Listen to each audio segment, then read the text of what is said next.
Hi guys, welcome back to the channel The Boss's Way. In today's video we're going to be looking at a second base fossil deck. This base fossil deck will incorporate Wigglytuff, Magmar and Clefable. If you look at Jason Klasinski's blog, which I linked in my previous video and I'll link in this one too, you will see that he has deck lists for Magmar Wigglytuff and Magmar Clefable, but not for all three in the one deck.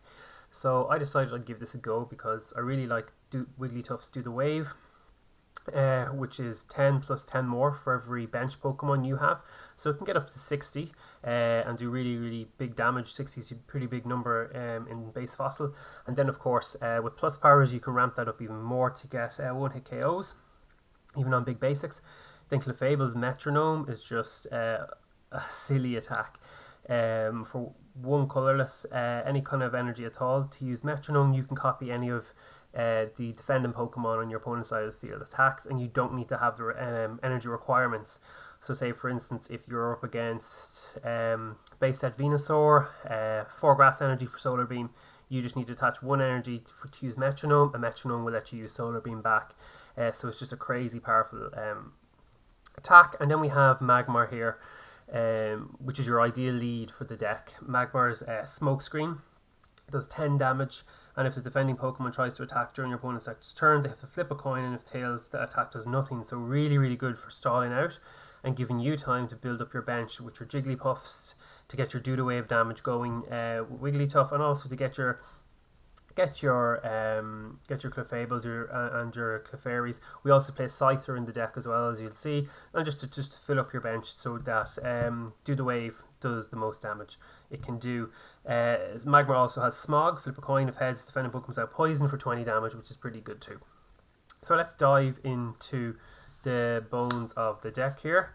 So we are starting ourselves off with 4 copies of Magmar that we just shown there, and again this is your ideal starter. That's who you want to see you know, at the start, just to give yourself time. Kind of similar role I guess to Psyduck in a way in our previous video, although it doesn't provide that kind of item disruption. It does provide attacking disruption, but potential attacking disruption with Smokescreen. You have to flip a coin, and then sometimes it might be more beneficial to use Smog. Rarely, but sometimes it is useful to do 20 and poison. The next 4 of we have is a Scyther, which we haven't shown yet. Scyther is a brilliant card. It has free retreat, which is fantastic. Swords Dance for 1 grass energy lets it slash do an extra 30 damage, and slash does 30 for 3 colorless. So literally it's splashable. You can put it into any deck you want. Now of course if you want to get the Swords Dance off, you'll have to run grass, but even if you weren't running grass, it's still not totally useless because you can run slash and use it as a free retreater. So we run 4 copies of this Scyther. Again, it's great. It sits on your bench, helps with the damage for Do the Wave, but then can come in and come out and pivot as a free retreater, and then if you need to attack with it, you can attack with it. It also has a really good resistance of fighting, which is what Wigglytuff, which is our main attacker in the deck for damage, is weak to, so it's a kind of a natural kind of counter to that as well, which is great. Then we have 4 copies of this Jigglypuff here. Jigglypuff, 60 hit points, basics, pretty good for a basic, and Lullaby, the defending Pokemon, is now asleep, and then 2 for pound for 20 damage. So again, Lullaby is pretty good for stalling out at the start. We play 3 copies of Jigglypuff, and then we play 2 copies of the Wigglytuff that we shown earlier on. Again, 1 for Lullaby as a stall tactic can be good when you're under pressure, or if your opponent maybe has energy removal, some of your energy off, and you can't get the Do the Wave off, or perhaps you don't have enough Pokemon to get decent damage with Do the Wave, and you might want to hold off and try and stall them out. It's a decent first attack. But obviously Do the Wave is the magic attack here that we're trying to avail of, doing 10 and 10 more for every bench Pokemon. You know, trying to hit at least, you know, you can hit 60 damage with a full bench, and then when your plus powers kick in, you can ramp that up even further, getting 1-hit knockouts and a lot of what's in the format. Then finally we have a 1/1 Clefairy Clefable line, and this is the Clefairy we're using here. Sing, again, flip a coin. If heads, defending Pokemon is now asleep. And then you have metronome for 3 colorless. And essentially this metronome attack is the same metronome attack as Clefable, except you have to pay 3 colorless to get it off on Clefairy, whereby Clefable you just need 1. So basically Clefable just has a way better version of it. So you would place your Clefairy on the bench and then search out your Clefable to have it ready to go. Although if your Clefable was prized, you could start loading up your Clefairy off the bench, although it's very difficult to get 3 energy on it without it being energy removaled off and your opponent kind of seeing it from a mile away. But it is an option. And again, I play a 1/1 of that. So as you can see, primarily attacking with Wigglytuffs, doing damage with Magmar stalling out, pivoting with Scyther, and again Scyther can do damage too. And even though there's only 2 Wigglytuff in the deck, Magmar while it's stalling is doing damage the whole time, and then Scyther can do damage when it needs to. And then 2 Wigglytuff, you would hope you could get 2 prizes with each Wigglytuff. And then you have Clefable there to do crazy damage and pretty much KO anything you want. So then for the trainers, we have 4 copies of Professor Oak, our bin and draw 7 standard, just to get through everything that we need in the deck. We have 4 copies of Energy Retrieval, trade 1 of the other cards in your hand for 2 basic energy, again just to kind of help us get around being energy removal, because Do the Wave is a 3 energy attack cost on it, and so that's fairly hefty, so getting energy removal does hurt and can set you back. Again, you do have your Magmars to help kind of stall that out, but when your Wigglytuff's out there, then you're relying on Lullaby to kind of get you by in those scenarios. 2 copies of Lass, again, super powerful trainer card, super strong hand disruption. You clear out your hand of trainers, so does your opponent, so obviously you would do it at a time after you've just used all the trainers you want to use in your hand, and then crippling your opponent's hand by making them sack all of their trainers that they haven't yet used. Energy removal removes an energy from your opponent's Pokemon, and again, like, it's everywhere. Super energy removal in this format.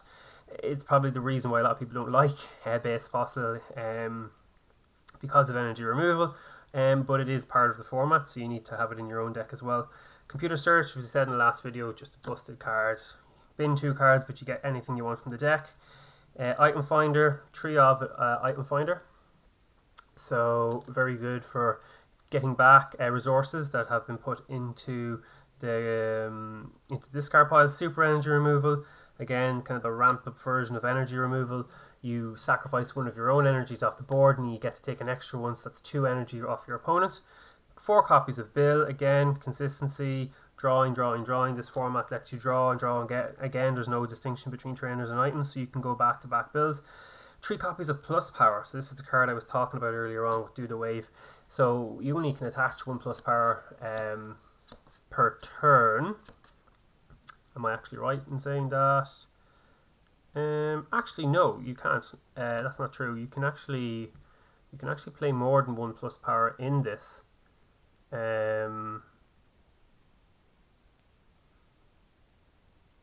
Yeah, you can play more than 1 plus power in this format.